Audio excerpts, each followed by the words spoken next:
मौन और मुस्कान दोनों का प्रयोग कीजिए, क्योंकि जहाँ मौन आपका रक्षा कवच है, वहीं मुस्कान स्वागत का द्वार है। मौन से जहाँ आपके पास मुसीबतें नहीं आती हैं, वैसे ही मुस्कान से आप कई समस्याओं का हल निकाल सकते हैं। नमस्कार दोस्तों, मैं हूँ भारती पाटनी। स्वागत है आपका मेरे चैनल तकदीर ग्रहों से। तो दोस्तों, मैंने जो राजयोगों की श्रृंखला स्टार्ट की हुई है, उसमें मैं पंच महापुरुष राजयोग के बारे में आपको बता रही हूँ। तो उसी में से एक राजयोग है हंस महापुरुष राजयोग। तो आज मैं आपको हंस महापुरुष राजयोग के बारे में बताने वाली हूँ। तो हंस महापुरुष राजयोग बनता कैसे है ये भी बताऊंगी, और इसके लाभ क्या है ये भी बताऊंगी। तो हंस एक पक्षी है, एक ऐसा पक्षी जो सफेद है, उजला है, जो लंबा उड़ता है, रास्ता भटकता नहीं है, जिसे पता है सही क्या है गलत क्या है। हंस एक ऐसा पक्षी है, कहा जाता है कि अगर उसे दूध दिया जाए पीने के लिए पानी मिला करके, तो वो दूध पी जाता है और पानी छोड़ देता है। यानी कि हंस के अंदर एक दैवी शक्ति है, शुद्धता व अशुद्धता में भेद करने की। तो इसीलिए प्राचीन ऋषियों और मुनियों ने हंस योग को बृहस्पति से जोड़ के देखा। अब बृहस्पति हंस योग बना रहा है आपकी कुंडली में, आपको कैसे पता चलेगा? तो जब बृहस्पति आपकी जन्म पत्रिका में केंद्र भावों में 100 राशि का होकर बैठा हो या उच्च का होकर बैठा हो, तो ये राजयोग बनता है।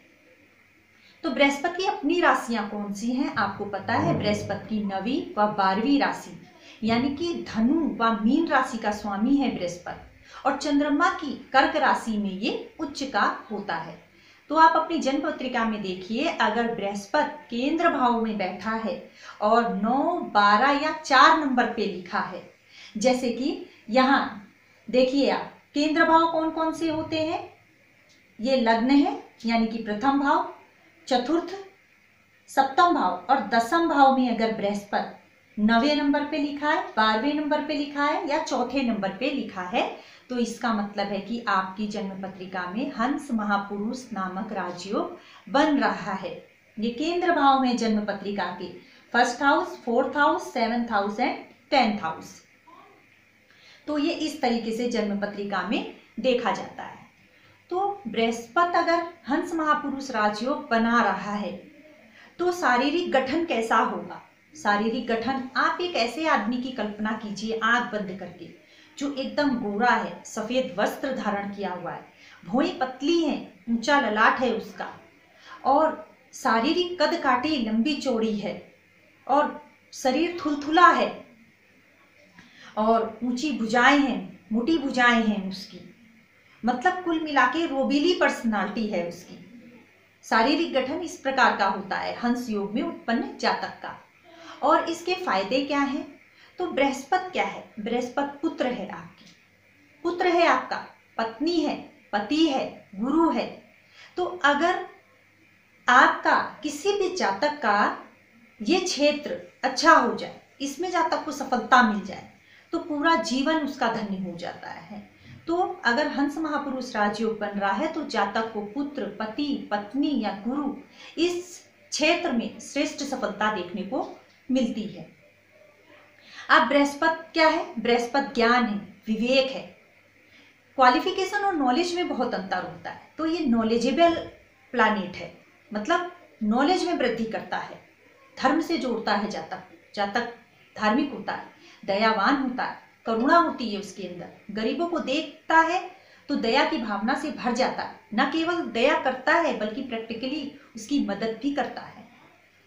अगर ये जातक किसी आध्यात्मिक क्षेत्र से जुड़ जाए, तो आध्यात्मिक क्षेत्र से जुड़ेगा तो ऊंचा पद प्राप्त करेगा और सरकार द्वारा सम्मानित भी किया जाएगा। जातक प्रतिष्ठित होगा, सुख, समृद्धि, धन, दौलत ये सब उसे आसानी से प्राप्त हो जाएगी। सुख, समृद्धि तो पंच महापुरुष राजयोग अगर किसी की भी कुंडली में बन रहा हो तो उसको मिलती ही मिलती है। लेकिन गुरु अगर हंस महापुरुष राजयोग बना रहा हो, तो जातक अत्यंत तर्क संगत बातें करता है, लोग उनकी बातों को सुनते हैं क्योंकि वो विवेकशील बातें करता है।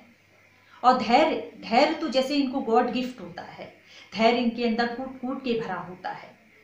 तो हंस महापुरुष राजयोग पे क्या होता है कि बाल्यकाल से लेकर वृद्धावस्था तक आपकी याददाश्त तेज रहती है।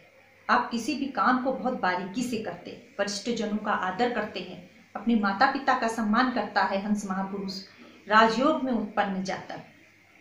तो हंस महापुरुष राजयोग के मैंने आपको फायदे बताए। अगर आप अपनी जन्म पत्रिका देखिए, अगर आपकी भी जन्म पत्रिका में हंस महापुरुष राजयोग बन रहा है तो आप मान के चलिए कि आप अत्यंत भाग्यशाली हैं और आपको इन सभी क्षेत्रों में सफलता देखने को मिलेगी। तो दर्शकों, आज मैंने आपको हंस महापुरुष राजयोग के बारे में बताया। आशा करती हूँ आपको मेरा ये वीडियो पसंद आया होगा। अगर आपको मेरा ये वीडियो पसंद आया होगा तो शेयर कर दीजिएगा, सब्सक्राइब कर दीजिएगा और लाइक का एक बटन दबा दीजिएगा। मिलती हूँ मैं आपसे अपने एक नेक्स्ट वीडियो के साथ। नमस्कार।